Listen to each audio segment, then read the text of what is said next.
Vous êtes sur TV5 Monde, bienvenue dans la deuxième partie de 64 minutes, une deuxième partie entièrement consacrée à l'inauguration de la Cité de la langue française à Villers-Cotterêts. Ça se trouve dans le département de l'Aisne, dans les Hauts-de-France. Emmanuel Macron a donc lancé son grand projet politique et culturel dans le château restauré de Villers-Cotterêts. 211 millions d'euros investis pour ce lieu dédié à la promotion et à la défense du français dans tout l'espace francophone et pas seulement.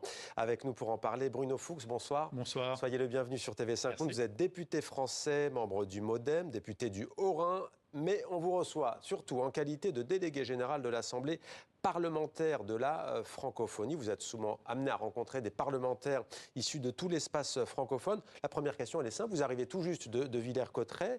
Pour vous, quelle est la vocation de cette nouvelle institution culturelle?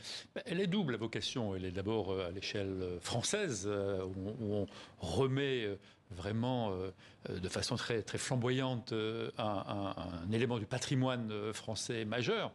Mais pour nos téléspectateurs, et c'est la deuxième vocation, c'est aussi un signal fort de la France vers tout l'espace francophone.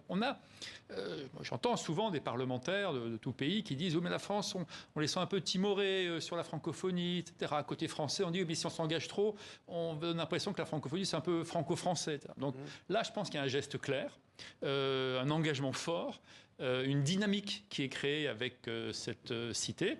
Je pense que c'est un très bon signal pour tout l'espace francophone. Mais vous, que vous disent, parce qu'on sait depuis longtemps qu'elle allait être inaugurée, cette Cité internationale de la langue française, que vous disent les parlementaires que vous avez rencontrés? Comment voient-ils cette institution culturelle? Non, mais ils sont, pour la plupart, en tout cas ceux avec lesquels j'ai pu en parler, ils sont contents que la France, finalement, revienne ou s'engage plus fortement dans la francophonie. C'est ça l'intérêt. Alors, bien sûr, maintenant qu'on a cette cité en France, la francophonie, et le président de la République l'a dit, tout le monde le sait, Kinshasa, c'est la capitale francophone la plus importante au monde, la première capitale francophone.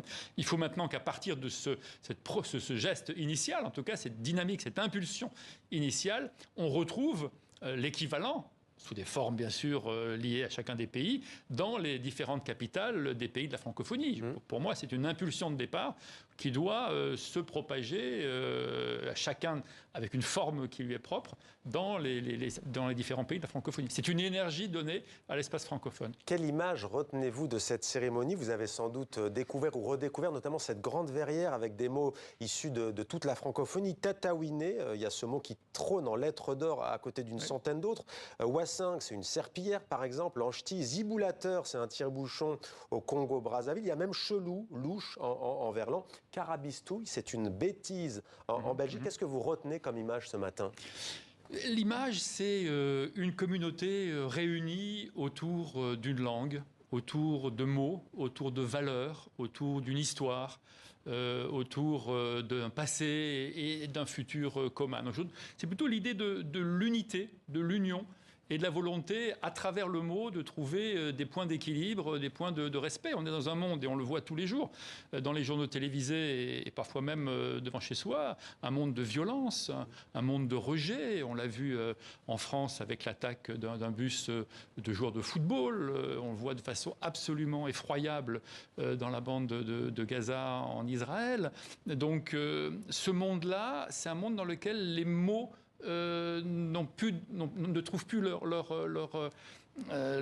sens, leur intérêt, leur place. Et donc, quand on n'a plus le mot, eh bien, on doit utiliser la violence. Donc, c'est ça l'image aujourd'hui, c'est que grâce aux mots, grâce à la discussion, grâce à des intérêts communs, eh bien, on est ensemble, on fait société, on fait sens, et on défend un modèle de société, celui de la francophonie, qui est un modèle multilatéral, qui est un modèle dans lequel on peut s'exprimer en plusieurs langues, en de nombreuses langues. En Afrique, tous les Africains parlent 3, 4, 5 langues, entre les langues maternelles, l'anglais, le français.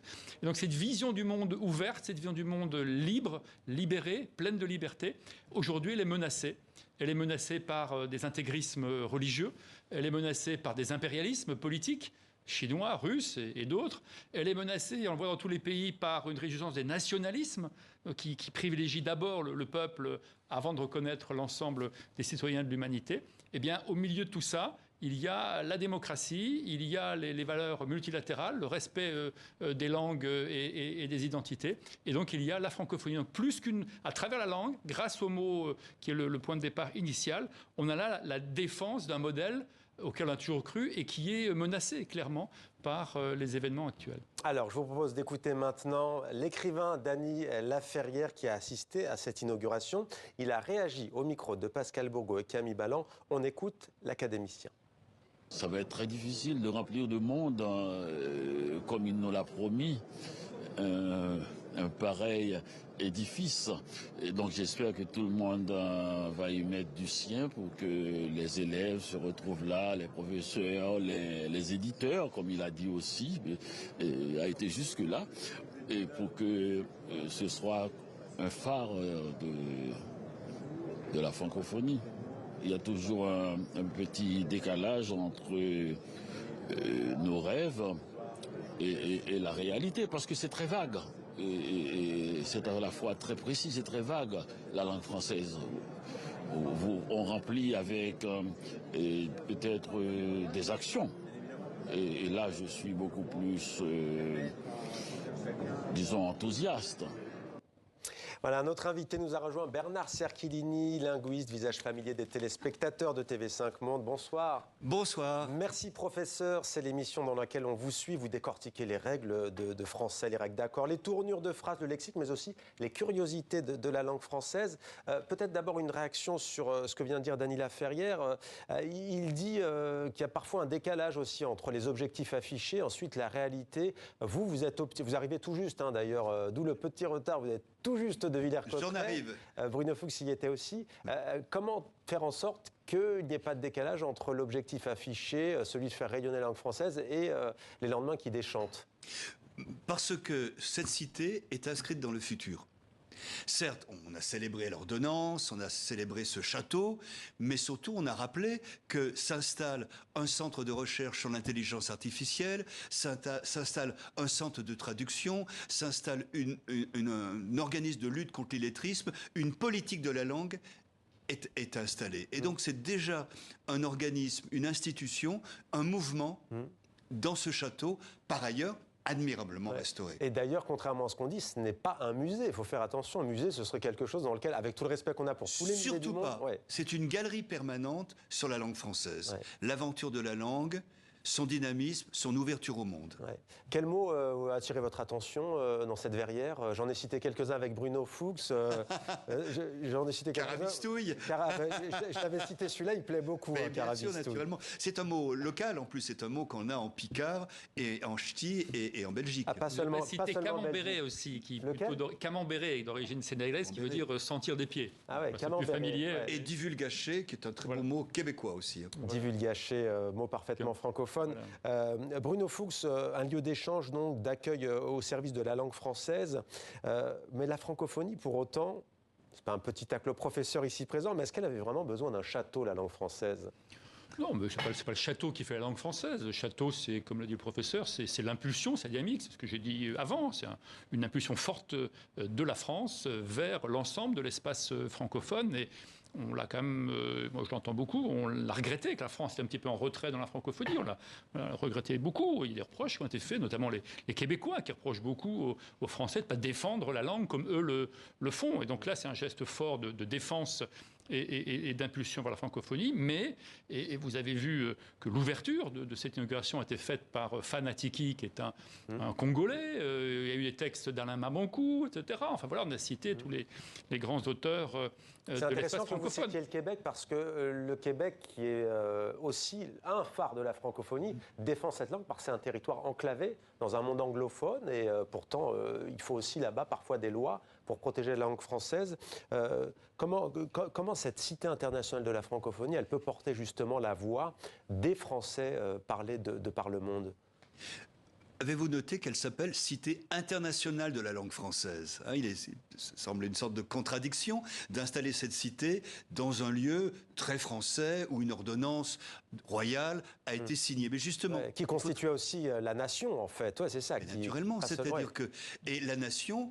On a étendu ce lien au monde entier, et c'est la francophonie. C'est-à-dire que tout le monde va se retrouver à Villers-Cotterêts. Pour vous, c'est pas contradictoire? Je posais la question tout à l'heure. C'est une contradiction productive. Voilà. Et il faut aussi que cette terre n'a pas été choisie au hasard, on l'entendait tout à l'heure. C'est une commune touchée par le chômage, par la pauvreté, par le déclassement. Est-ce que c'est par le Front National. Le Rassemblement national qui dirige effectivement cette commune depuis 2014. Attention aussi à ce que les habitants n'en soient pas déconnecter la francophonie, on ne va pas se mentir. Pour beaucoup, c'est un mot qui résonne comme quelque chose d'assez abstrait aussi. Il faut aussi que ça prenne corps, que ça prenne sens auprès des populations, d'ailleurs, qu'elles soient de l'ancien bassin minier ou de zones reculées d'Afrique ou d'Asie notamment. Bien sûr, mais pour parler comme on le parle au ministère de la Culture, cette cité pratique l'action territoriale. 2 classes étaient présentes ce matin, elles ont dialogué avec le président de la République. Il y a un contact avec tous les professeurs de la région. La région est impliquée. Ça va être un lieu très important d'éducation, de formation initiale et continue. Et le président a rendu hommage aux professeurs de français, dont c'est la maison en quelque sorte. Donc, ce qui est intéressant, c'est qu'on a sauvé un château de la Renaissance, mais on en fait un organisme d'une modernité incroyable. Et un lieu de savoir. On aime bien les symboles en France, mais on aime bien les symboles dans l'ensemble de l'espace francophone. Et là, d'avoir une cité qui se situe dans un château où François Ier, en 1539, signe une ordonnance qui dit que chaque acte administratif doit être fait en français, langue maternelle. À l'époque, le français était... Et ça, l'intérêt, c'est que ce français-là, il est pratiqué dans le monde entier, avec des accents différents, avec des mots différents, avec des interprétations différentes, avec des modes de vie différents. Mais tout ça, ça fait un ensemble, ça fait un espace.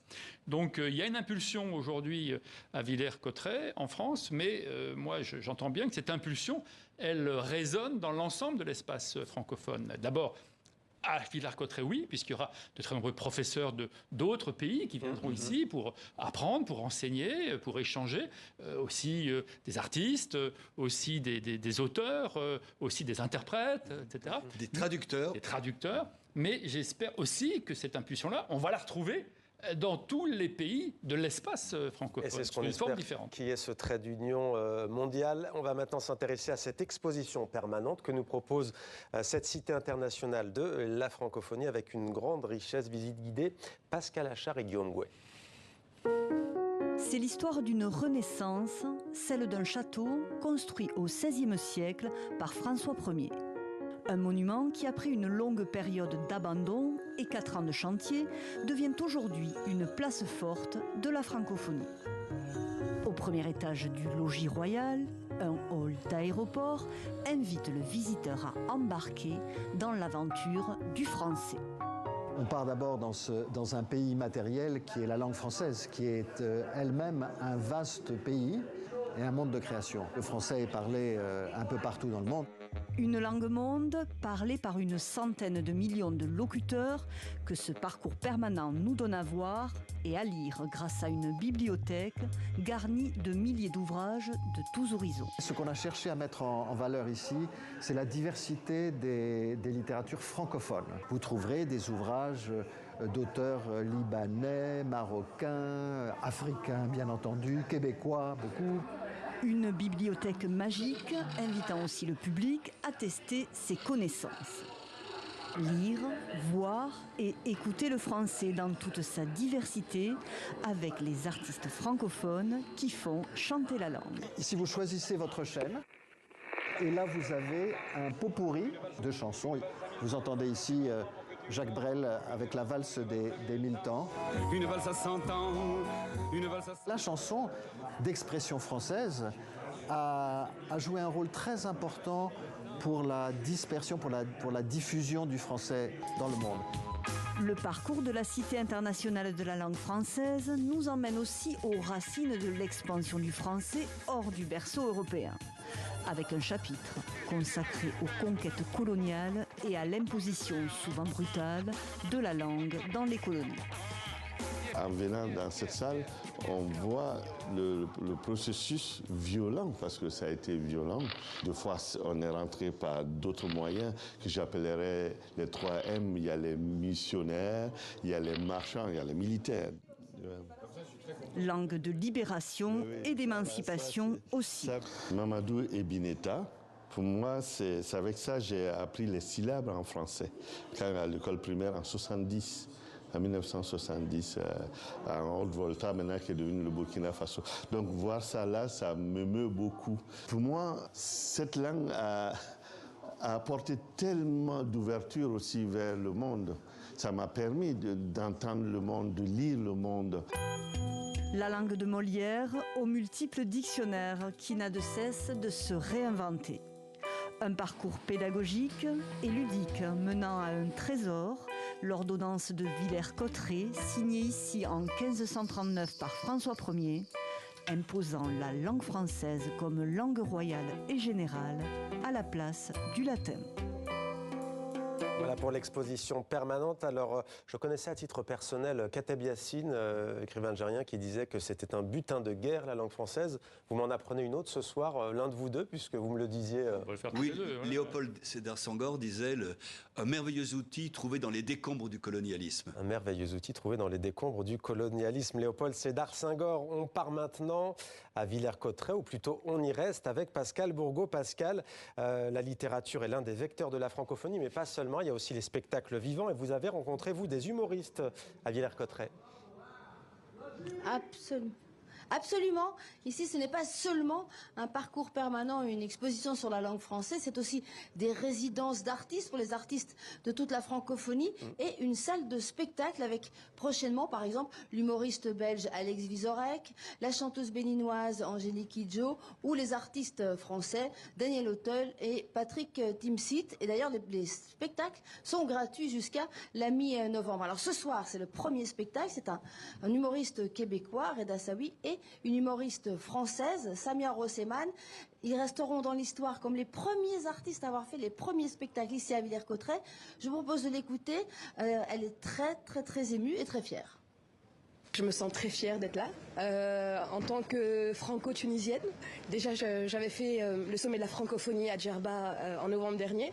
Et là aujourd'hui, d'être là pour l'inauguration de la Cité de la francophonie, c'est comme un rêve qui devient réalité. Moi, c'est un peu l'histoire de ma vie. En fait, je joue à travers le monde, dans tous les pays francophones. Donc, pour moi, c'est juste dans la continuité de ce que je fais. J'aimerais beaucoup venir jouer mon spectacle, si c'est possible. Mais apparemment, il y a plein de belles choses qui se mettent en place. Je sais qu'ils vont mettre en place des résidences d'artistes, qu'ils ont pour objectif aussi peut-être de mettre un hôtel à disposition des gens qui viendraient pour voir les spectacles. Et c'est magnifique, en fait, que ce lieu vive et puis que ça fasse venir autant d'artistes de partout. Je suis une femme et en plus je suis tunisienne. Et les tunisiennes, tu vois, c'est un niveau supérieur. En termes de discussion, je peux parler au moins pendant 3 mois, facile, sans m'arrêter. Le seul problème, c'est que les tunisiennes, elles ont une voix un peu plus stridente. Tu sais, les tunisiennes, quand elles parlent un peu comme ça, parce que la femme tunisienne, c'est elle qui commande. La femme tunisienne, c'est elle qui a fait la révolution. La femme tunisienne, c'est elle, elle parle fort et son mari dit oui, juste pour qu'elle se taise.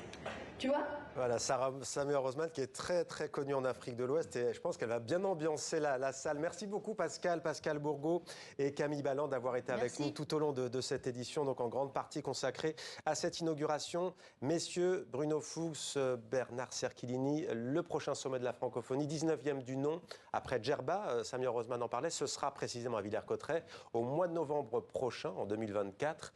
Quel sera le grand défi de ce sommet ? Il y a plusieurs défis. Il y a un défi qui est politique, d'abord. On voit bien que dans le contexte actuel, une partie des pays, une grande partie des pays ne sont pas alignés sur les mêmes positions, des pays de la francophonie. Donc il y a un défi qui est politique sur la vision du monde tel qu'on le voit dans chacun des pays. Puis un deuxième défi, c'est la francophonie des citoyens. Il faut que vous l'avez dit, c'est un peu distant, la francophonie.